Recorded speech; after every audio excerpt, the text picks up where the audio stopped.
Welcome to the Work Positive Podcast with your host, executive coach, and culture architect, Dr. Joey Faucette. Discover strategies and tactics that work positive as Dr. Joey talks with industry leaders who create a positive work culture that attracts top talent and reduces team turnover. Discover how you can create a work positive culture that increases productivity and profits. Here's your host, Dr. Joey. Hey, Work Positive Nation, here's your question for the day. Okay, you ready for this? When you think of your leader, what adjective comes to mind? Okay, if you are the leader, what adjective do you hope your team uses for you? Okay, now some of you are laughing, right? Because you're going to say, man, I could never use that one out loud, right? But what about this? Lovable leader. What do you think about that? You ever thought about your leader as lovable? Well, you really should, because for some leaders, being lovable, that is their superpower. And let me tell you, from personal experience, those are the leaders we want to work for, right? So if you're a leader, how do you become lovable? Or how do you help your leader become lovable? That's what you're going to discover today on this episode of the Work Positive Podcast. Man, you talk about a work positive culture. When your leader is lovable, things get so much better. And that's what we're all looking for at work, right? So instead of waking up in the morning going, oh, I have to go to work, we get up and say, hey, man, I get to go to work. This is fun. Today's guest is going to help you be a lovable leader and help make your leader more lovable. Work Positive Nation, help me welcome to the podcast today, Jeff Gibbard. Hey, Jeff, how you doing, man? Thank you. I would play applause and claps and laughter and all sorts of good things, but I am here. I am very appreciative to be here with you, Dr. Joey. Thank you for having me, man. Oh, man, you're such a superhero. I am delighted to have you on today, man.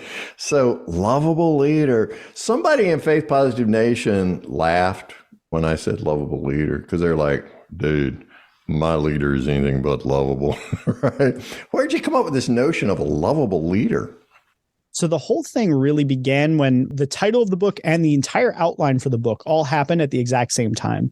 Wow. So the long and short story of it was I was driving back from a long weekend with friends. I was with my wife. At the time, she was my girlfriend, and she had just taken on a new role of managing people. It was her first role managing people. And I had been in a role where I had managed people for a number of years. So we're going through stuff and we're talking about these different scenarios she has and how to handle this and how to handle that and conflict and different things. Right. And at one point, I just recognized that she had this one critical feature about her that really gave her an edge to be able to get whatever it is that she wanted to have done. And that was being lovable. She had lovableness about her. It comes out of every pore of her body and the way she is.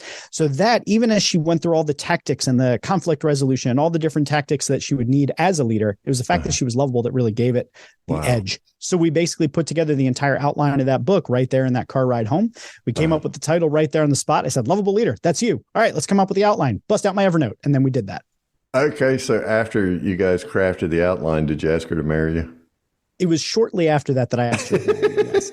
That's a whole story, our whole engagement story, the marriage story. Just Google Gibbard unicorn wedding. That's the fun little treasure hunt for everybody that's listening right now. Gibbard unicorn wedding. Just Google Gibbard, it's Gibbard, unicorn wedding, and you'll find out. Okay. Well, I'm thinking that she made you marry her because, I mean, dude, she wrote the book. Really? She basically did. I mean, the book it's about her. It's inspired by her. So she's the dedication right in the front. But I would have married her even if she didn't give me such a good idea for a book. That's beautiful. That is beautiful. So what was it about the future Ms. Gibbard that made her so lovable? So it wasn't long before that outline and that conversation that my wife said something to me that I'll never forget. She was talking about how when she was in high school or when she was in junior high, it was around that time, she talked about this experience of having felt alone. It was like something where she didn't get invited to sit at a particular table or something, and she didn't feel welcome. She didn't feel safe. She didn't feel comfortable. She felt alone. And she said, and what she was doing at the time when we were having a conversation, she works at a co-working space called WeWork. She runs one of the buildings. She now runs several of the buildings.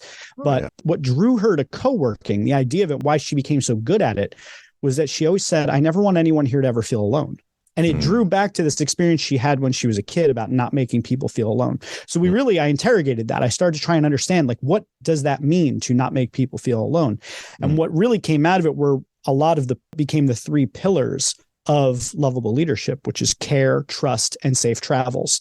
So when people feel cared for, when they feel like they can trust you and they can talk to you, and when they have predictability about how you'll respond to those situations, and when they give you a safe environment to pursue your goals, you don't feel alone. You feel like you're part of something. So that's really like how we kind of identified what does lovable mean. It was partly from those experiences that she provided. And then just a lot of research I looked into, what love is and how that shows up in different environments. So that's kind of how it all came together. Man, who wants to be alone, right? I mean, there's sometimes I want to be alone, but I think you can be alone without being lonely. And so what I hear you saying was the future Miss Gibbard was more lonely at that point. And dude, you're taking me right back to, and I've been married 40 years at the time of this recording. I asked my wife, who's just so beautiful. And if you're looking at YouTube, I might not be beautiful, but anyway. So I asked her one time, I said, what was it, that initially attracted you to me? And this was probably after 5 years of marriage, when I thought things were secure and she wasn't going to walk out the door. So, what was it that attracted you? It's interesting you waited that long to ask her. Yeah, I was a little nervous, man, because, she could get her money back. And so it came with a 5-year money back guarantee, right? She said to me, you saw me when I was invisible. And I don't know about you, Jeff, but that smells a lot like the being alone thing. When we come to work, who do we treat like they're invisible, right? Who do we see and how do we choose to see them? So you named the 3 pillars. Man, let's unpack those because these are the key to setting up a work positive culture, right? And that's 100%. How you attract top talent. I mean, a lot of people want to talk about recruiting talent. I think you attract it. Jamie Weeks, I think it is, or Chris Tuff, one of those guys, talks about courting. I think it's Chris, talks about courting top talent. It's also how you reduce team turnover, right? And so productivity goes out the roof because people are seen and they're not lonely. They have companions at work. So you said care is the first pillar? Yeah. So care being one of the first things that you can do to create so just backing up real quick to the concept of lovable leadership. It's about the leader, but it's not about you want people to love you. It's about creating a culture of lovable leadership, which is about creating a culture of love, which is steeped in trust, respect, kindness, care, trust, safety. These are things that create environments where you feel love and connection, even if it's not, obviously it's work appropriate love, but it's the idea of feeling safe where you are and feeling cared for and feeling that you have trust and feeling that you're respected and there's kindness. Like these are the elements that make up love. And it's fully work appropriate to have those elements at work, right? Yeah. So care is, I think, one of the first ones because so much of the time when we leave a job, so much of the reason we leave jobs in general, statistically year after year, is because of our managers. We leave bad leaders, we leave bad managers. Sherm says 54% of all people leave the job because of the bad boss. Yeah. And I'll give you a super salient example from my life that was like an example of when care was missing. I made my decision to leave. So I live in the Northeast and we get snow and ice sometimes. So I was at the time of this story. Sometimes we don't get it a lot anymore, but when we do, sometimes it's bad. Right. So at the time of this story, I was working for a company and I drove a little Honda Insight. It was the first hybrid they ever made. I remember. Like you could probably, I know you're a taller guy than me, but it could probably fit on your right foot. It was real small, 2-seater, it was little like a shifter. Matchbox car, right? Yeah, but it got 70 miles to the gallon. So it had its benefit. Yeah, so here's the thing, though, is great car, a lot of fun, not great when it's icy and snowy. Right. So we're back in the 2008, 2009 timeline, and we get hit with this massive, massive snowstorm. Now, my office that I was working at was about 30 to 45 minutes away. And on a good day, 25 minutes if I was flying. Okay. Snowy, icy, a little bit hilly on its way over there. And I drive a stick shift little hybrid Insight car. And I call in, I was like, hey, I think it's kind of dangerous for me to drive in. And they're like, you need to be in the office. That was a moment showing you don't care about me. You don't care about my safety. You don't care about the thing that I just said to you that I feel unsafe coming into this work environment. And realistically, there was nothing going on that needed to happen in person. I could have attended via conference calls. I could have done all manner of different things. There was even early video conferencing technology at that time I could have utilized. But no, they said, you have to be there in person. So that was just one example of me feeling uncared for. And it was at that moment, I remember it, driving in, I said, there's no way I'm staying with this company. Yeah, I drove in because I was younger. I didn't think anymore. Like at that time, I didn't yet have the awareness to enforce my boundaries and saying, well, I'm not coming in. You can deal with that. You can either fire me or not, whatever, but I'm not going to be unsafe. And let me just give you a real quick backstory. My mother almost died in a car accident on my last day of high school. So I have trauma about car stuff. So me saying that I don't feel comfortable wasn't just I drive an unsafe car for this type of weather. It's also I have a lot of baggage about this. And many of these people knew about this because I had to have certain accommodations for, her care after the fact at times. So it was a deeply uncaring move on their part to force me to come in. So that's just an example of like when you treat your people as if their lives don't matter, that their worlds outside of the walls of your office don't matter, and that all that matters is the company and what the company needs. How are you going to inspire loyalty? How are you going to inspire trust? How are they going to love working there? They're not. They're just going to feel like they don't matter. You were invisible, Jeff. Yeah, invisible. Exactly. Alone, invisible. Lonely. Yeah. They didn't see you at all. They just wanted you to do what you're going to do. And those are the same people who will complain about, you just can't pay people to work anymore. Yeah. Okay. Yeah. Let's just think about your contribution to that side of the equation, right? They're the people that coined the term quiet quitting, as if people aren't just not showing up because you're making them drive through a snowstorm. Man, what a story. When you unpack that bit about your mom, that's just right. But I mean, the work positive culture would know that about your mom. I mean, it would be more than just you not putting your own life at risk coming in. It would be, hey, our relationship is enough so that I know this about you. At least your team leader does, right?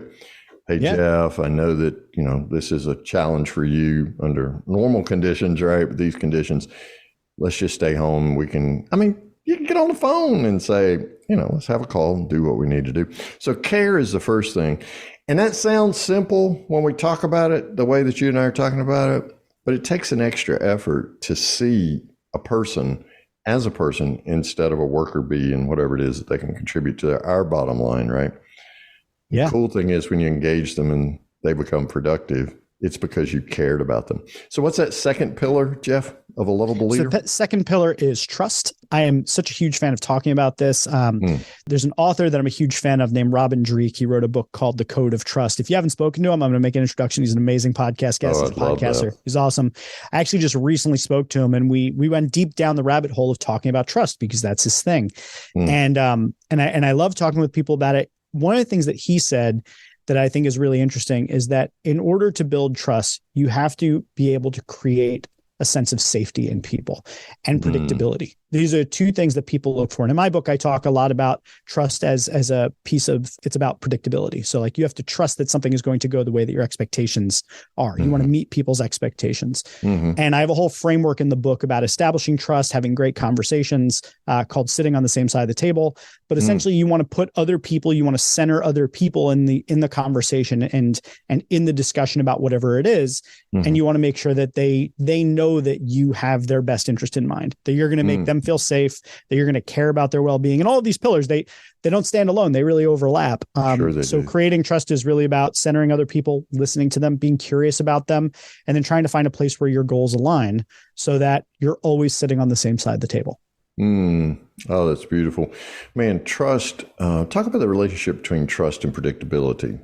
Yeah. So I think that it would be difficult to actually trust anyone or anything if it were unpredictable. The only thing that you would trust is that it is unpredictable. Yeah. But to a certain extent, once something is unpredictable enough, the type of trust I'm talking about, which is the ability to have a foundation for a deep relationship where you feel a connection to somebody else, where you feel like you can align your goals together. Because that's the thing. If somebody's unpredictable, how can you really know if your goals are actually aligned, if you're actually moving in the same direction, if you actually have the same values or the same desired outcomes, right? So you need that predictability there because that's the firm ground to walk on together. Because without that, you're walking on shaky ground. You're walking on a shaky premise. So that trust piece is such an essential component to being able to build a strong relationship.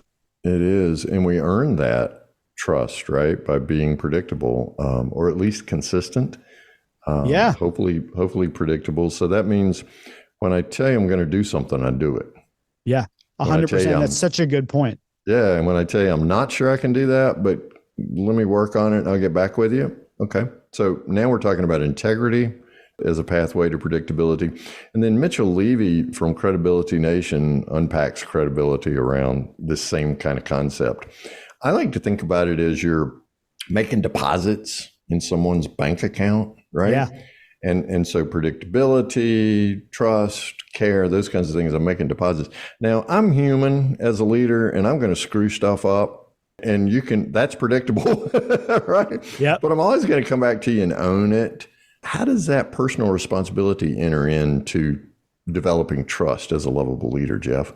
Yeah, you hit on like 2 or 3 really important things. I just want to like call out in case anybody missed it. Sure. One of the things you talked about is that trust is built over time, right? And I think on the one hand, my style at least is that I generally will trust people off the bat. Prove me wrong, but I'm going to trust you, and then you can prove me wrong. But I'm going to give people the benefit of the doubt out of the gate because that's the type of human being I am, and I'm willing to get taken advantage of and lose occasionally because I found that in the long run, I do better by trusting people. I have better relationships by trusting people off the bat. So that's just my style. Take that for what you will. But generally speaking, to build predictability, you have to have enough of a sample size to have confidence in that predictability. So to your point that you spoke about, which is that trust is built over time. So you need to deposit in that bank over time and over time. But the other part, which is talking about it as a bank, which I think is such an interesting analogy for it, and I often will talk about it too, like kind of making deposits in the trust bank, is all of our deposits in this trust bank are generally small deposits. It's interest, right? It's little bitty bits. But when we make a withdrawal, it is often a large withdrawal. And what I mean by that is that when we breach that trust that we spent so much time building, it's going to have a 5x, 10x amplified impact and feeling than it would than the things that we put into the bank.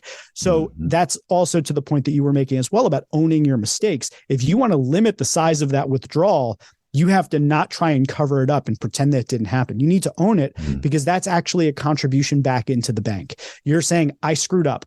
I'm sorry. Let me tell you what actions I'm going to take in order to rectify the harm that I've caused or the problems that I've caused. When you own up to it, you're showing that you're a person of integrity and people can continue to trust you. You just happen to mess up. And that's a difference because messing up isn't the problem. It's what's the context of the mess up. Is it that you've breached my trust in the mess up, or it's that you messed up, but you still kept my trust? And what's your response to those unintended consequences from the mess up too? Do you respond with the blame game? Well, that morning the dog peed on my favorite pair of shoes and I just wasn't in a good mood. I mean, pick something. Or you're going to say, hey, I just blew that one. I was not top of my game. I could give you what sounds like reasons to me, but they're probably excuses to you. So how do we best move forward? Then I believe in 100% ownership personally. That's my style. Exactly. Is like, I think if you're going to take on the role of leader, which I don't think is necessarily a title, I think it's more of a mindset. So when you take on the mindset of leadership and you say, it's my job to care for those that I'm working with and that I'm going to take on a greater degree of responsibility, not because I'm asked, but because I choose to bear the weight of the additional pressure and do it for the good of the team. When you accept that responsibility, and the privileges that come with it and the burdens that come with it, part of it is that you have got to accept the ownership that comes with any problem that happens on your watch. So I look at it as this way. A great leader, especially a lovable leader, will never accept credit for somebody else's work. And they will also never pass blame for their own shortcomings in leadership. Everything that happens on your watch, you own that. So even if somebody else messes up, that doesn't mean that they escape accountability for messing up. If somebody on your team messes up, you got to work on that. But it's on your watch. You're the leader. It's your job to make sure that you understand where the breakdown occurred. So you take ownership in that. And if it's something that you did that you screwed up, 100%, you got to immediately just own that. I messed up. Here's what happened. Let me tell you how I'm going to fix it. And you got to, and part of taking ownership is taking actions to rectify it and fix it. Well, for you and me, Jeff, that's authenticity 101. But man, so few leaders, well, I shouldn't say so few. There are numerous examples that are rifling through Work Positive Nation's mind right now of leaders who are inauthentic and do the exact opposite of what you said. So let's say my leader is one of those persons. How can I help my leader, how can I create opportunities in which my leader can step up and develop some authenticity, and I can, as a follower of that leader, be a part of the transformation of our work culture? It's tough because I want to acknowledge that the system that we're all playing in has certain incentives. You want to get ahead, you want to win at all costs. That's kind of the system we're in to a certain extent. Yeah. But that said, people that play that game don't necessarily go as far, and they certainly aren't going to be able to retain a team that wants to follow them from place to place. So if you want to play a long game, if you want to play the infinite game, as Simon Sinek would call it, you want to think of these relationships on a longer timeline, which means you want to think about how you interact with people in a much different way. You want to be willing to be vulnerable. You want to be willing to connect with people. And if you have a leader who's not that type of person, I think the best thing you can do is model that type of behavior and create the conditions and the environments where when you're interacting with that person, that you give them the freedom to be seen. So a lot of times those leaders that are in that position aren't that way, are scared. They are scared themselves of being vulnerable. They're scared that if they admit a mistake, that they're going to be the ones they take the knock on, on the chin for it. Right. So if you can, if you can lead upward in this scenario, as a lovable leader, you can lead upward and you can care about them and you can extend them the trust and the grace, and you can create a safe environment for them to pursue their goals. You're modeling the type of behavior you want to see in them. And one of the things I do on my podcast is at the end of my podcast, I ask my guests to think about the term lovable leader and think about someone from their past that represents this person. They cared about you. They created trust. They had the safety for you to pursue your goals, right? Think of that person. And I will tell you, many people who answer that question, because what I ask them to do next is just be grateful and thank them on air, right? Is I ask them to thank that person. And a lot of guests will actually thank someone that worked for them, not someone they worked for. They learned from people who were in their care, but those people taught them something about how to be a better leader and how to be a better person. And I think if you have a boss or a manager or somebody that is not modeling the type of leadership that you want, you have a role in being able to model the type of behavior you do want to see. And if that doesn't work, you may be in the wrong work environment. You may want to consider finding somewhere else, or you may want to find somewhere else in the company for a different leader. So there's a lot of options, but I do think, the whole be the change you wish to see in the world. I think that's a good place to start. You can always subtly drop them hints. There's a really great book called The Lovable Leader you could drop on their desk, might help them. But you know what I mean? Like aside from that, I think modeling the behavior is probably your best bet. Yeah, it really is. Man, I love that testimonial there for leading up and being a lovable leader that leads up. And that so many of the persons on your podcast name persons that worked for them. Yep. I'm just convinced that we have to empower beyond titles. And it's everyone's responsibility in the company to create a positive work culture, and that leading up, being a lovable leader up is certainly a part of that. Jeff Gibbard is my guest on this episode of the Work Positive Podcast. Hey, unless you're on the Peloton or walking the dog and jerking you all over the park or something, go right now to jgibbard.com. That's JGIBBARD.com. That's sort of a portal site, a gateway site, if you will, to all of the incredible resources that Jeff offers. Lovable Leader certainly being one of them. And of course, The Lovable Leader, the book, is available wherever fine books are sold. So Jeff, we've talked about a couple of pillars here. We've talked about care. We've talked about trust. What's the third pillar? I think the third pillar is there's like a whole thing in marketing about not trying to be too clever. Like just say it simply, say it straight. Well, I'm just going to fly in the face of convention there and say, I think this is very clever, what I came up with here, which is I tried to combine two concepts into one because I was trying to keep the framework simple, right? Rule of threes. You want to have a nice three things. Yeah. And I came up with the idea of safe travels because what I was trying to combine there was two concepts. So the first is safety. Obvious to the name, safe travels, right? The second is the travels piece, which is that leadership is about taking people to a destination, right? So the model I thought of in my head, the metaphor for this, right? Is let's say that you were getting on a plane in New York and you were going to go to Los Angeles. The goal is to get to Los Angeles, but really isn't part of the goal to get to Los Angeles safely? Don't you? You don't want the doors flying open at 30,000 feet. I don't want to arrive in LA in a body bag, right? Yeah. So if you're getting on that plane, you have the expectation and you have the hope that you're going to get to your destination safely, whether you're driving across country, you're flying across country, or you're trying to pursue a big goal. That's right. The hope is that the team, the people on that journey together feel safe in that vessel on that voyage together. So part of that means that you have to ensure that there are certain guidelines about kind of who gets to get on that plane. How do you create the environment on that journey where everyone feels safe, that we have the ability to communicate honestly, directly, kindly, and candidly so that we can all arrive to the destination we're trying to get to together. So Safe Travels is really about this concept of, as a leader, your job is not just to set big, ambitious goals, because if you're not creating the safety for people to fail along the way, then you're not going to reach those big, ambitious goals. That's right. And if you're not creating the sense of safety on your team that we're going to get there and that we're all going to get there together, and we're not just going to start tossing people out the door, as we're on our way, then you're not going to get people locked in. You need people to get locked in to what we're trying to accomplish as a team. And to do that, they need to feel safe. They need to feel that they can trust that they're going to be on that voyage the whole way together. So there's a lot of things that you do with that. One of the things I talk about in the book is the 8 commitments of the team. I don't want to go through them on the podcast because it'll take the entire rest of the podcast, but it's just different things that you can do. It's commitments to different types of communications, commitments to the different types of diversity, equity, inclusion, and representation on the team. Commitments to alignment, that like, even if we have disagreements, that we stay aligned towards that goal. So there's 8 commitments that I call out, and I'm sure there's more, but those are the 8 that I thought of. And the idea is, as a leader, you want to create the environment where people feel safe to accomplish those big goals. And safety, man, that's what paves the path to innovation and creativity.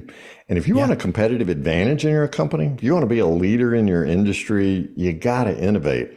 And as you just indicated, I got to know I'm not going to get voted off the island for trying something stupid, because the line between something stupid and something brilliant and innovative is a thin. Did it work? Yeah, it's a thin little line. And I don't know about you, Jeff, but I can't tell the difference early on. When it's first starting, this is either going to be the best thing that ever happened or it's going to be the worst thing that ever happened. I mean, that's the way you approach it, right? Until it starts proving itself one way or the other. And then you look back and say, what did I learn? So I absolutely love that notion of letting people feel secure about being on the island with you, right? Again, you're not lonely. I'm seeing you. I'm caring for you. You can trust me. Yeah. Okay, we're in this together. Now, let's go have some fun and innovate and create and let that be our competitive advantage. Those are 3 amazing pillars. So Jeff Gibbard, as I mentioned just a moment ago, jgibbard.com is the website you want to go to, or you can go to the lovableleader.com if you want to get a book. Hey, if I go to lovableleader.com, what do I find besides the book? Talks a little bit about who the book is for, why you would want to read it, how it's different from other leadership books. There's testimonials, people that from all different walks of life that I know that have read the book and given feedback on some of the things that they like about it, and call out some of the things that make the book unique amongst the crowded sea of leadership books, because there's so many out there. One of the things I'm really proud of is that the book is written for new managers, because I feel like it's tough to really get to a Fortune 500 CEO and say like, hey, you should lead differently. They're like, look at my results. Everything is fine. But these new managers, people that are not used to actually, working necessarily managing people, I felt like they needed a resource, something written for them that wasn't from, again, like a Fortune 500, Fortune 100 CEO telling them how to lead. They need to know practically, I got a team of 5 people and they keep fighting. How do I deal with this? Right. Well, that's the exact scenario your wife was in, right? When all this was birthed. So, man, that's awesome. Work Positive Nation always wants to know from my guest, Jeff, about one thing. What's the one thing you would tell Work Positive Nation to do today to start creating a positive work culture? I'll tell you, aside from the obvious one, as I'm just going to call out the obvious one, which is that equitable pay across the board. Equitable, transparent pay is like an obvious one, right? Yep. So that's the obvious one. So let's put that one to the side. Okay. I guess I would say if there's one thing you could start doing, it's start saying, I don't know more. And then also shutting your mouth and asking people what they think. One of the best things that you can do to create a culture is where people feel like they are included in that culture, that they have a voice in that culture. I recently heard of a really interesting thing that they do at Amazon of all places. But I follow this creator on LinkedIn named Ellie Middleton. She talks a lot about environments for neurodiverse people, ADHD and autism. She says that at Amazon, one of the things that they do is when they have a meeting, they do a memo culture. Everybody reads the memo and then they come into the room and then they ask the junior most person to go first and the senior most person doesn't speak until last. And if you think of the impact of that psychologically on somebody who's young and new in a company, if all of a sudden I as the leader come out and I start blabbing in my mouth about my opinions, what are they going to do? Oh yeah, great idea, sir. You're so smart. You know exactly. But if they go first, like crazy, man. Yeah. They have nothing to lose in the beginning. They have no one to disagree with, no way to be wrong. They've been asked for their opinion. There's a lot less pressure for them to go. And then as each person goes subsequently, it allows it to kind of go up the chain. So there's less and less of a threat until you get to the top and somebody gets to learn about all of these things that the people on their team wouldn't have said potentially had they gone first. So I think saying I don't know and being transparent when you don't know something instead of BSing your way through it, and then asking people what they think and shutting up. I think it's one of the best things you could do as a leader. Wow, that's amazing. Real tough for know-it-alls like me. I got to tell you, that one's tough for me. Like, I'm paid to know things, right? But as a coach, right? You're not paid to know things sometimes. You're paid to help people discover things. That's exactly right. And we do coach training with companies all over the world. And you put your finger on the pulse of the biggest learning of transformation. Who's the expert? Is it the client or is it me? Well, the client's obviously the expert in who she or he is, right? But, we forget that. That's so easy to do. Man, I love that. Okay, I've got to check the historicity of this, but for some reason, there's a story running through my head where I read some anthropology about Native Americans, indigenous people. And I think tribal councils were run exactly the way Amazon's running that memo culture. Interesting. That the juniors spoke first, and then it went to the wisest, in this case, man, in the culture. And he would then, usually with brief, memorable words, right?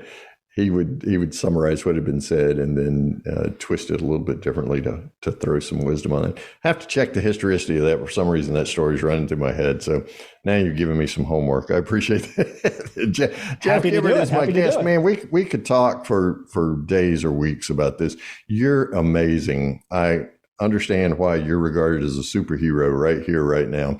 Thanks for being such a lovable leader. And thank your wife, Forrest, too, for marrying you, because you got two of the cutest kids on the planet. And then B, just for, seeing in you so much potential and calling that out in you. And then the equity the two of you exchange around this whole notion of the lovable leader. Man, it's a real role model for all of us. So thanks, Jeff. Go to jeffgibbard.com right now. Go to thelovableleader.com. Of course, wherever fine books are sold, you can pick up a copy. And look, Jeff, as a superhero, offers so many resources to help you create a positive work culture that increases productivity and profits. Just find your way to jgibbard.com. Make a priority of it, and you'll be glad you did. You'll be thanking me later. Thanks, Jeff, for contributing so much to Work Positive Nation today. We appreciate you and love you, brother. Thank you, man. Dr. Joey, it was a pleasure to talk to you, man. Thank you for listening to the Work Positive Podcast with your host, executive coach, and culture architect, Dr. Joey Faucette. Please share this podcast with your friends who are small business leaders so they can create a positive work culture that increases their productivity and profits. Get your free 15-point Work Positive checklist to help you attract top talent and reduce team turnover. Download this checklist at workpositive.today/checklist. Remember, it pays to work positive.